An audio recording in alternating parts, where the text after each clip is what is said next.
సూటిగా నేను చంద్రబాబుని ఒకటే ప్రశ్న అడుగుతున్నాను. అయ్యా చంద్రబాబు, నీ తల్లిదండ్రులు ఎవరో ఈ రాష్ట్ర ప్రజలకు ఎప్పుడైనా చూపించావా? చంద్రబాబుని అడుగుతాను ఇదే సూటి ప్రశ్న. మానవతా విలువల గురించి మాట్లాడే నైతిక హక్కులు ఈ మనిషికి లేవు. ఇదే చంద్రబాబుని అడుగుతున్నాను, నీ తల్లిదండ్రులు ఎవరో, చంద్రబాబు నాయుడు గారి తల్లిదండ్రులు ఎవరో ఈ రాష్ట్ర ప్రజలకు ఎప్పుడైనా చూపించావా? వారితో ఎప్పుడైనా కలిసి ఉన్నావా?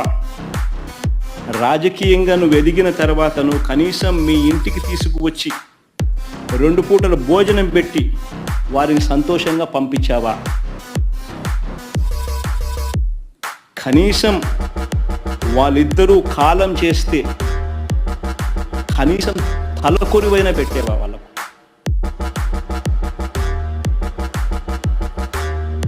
నేను చంద్రబాబు నాయుడు ప్రశ్న అడుగుతాను.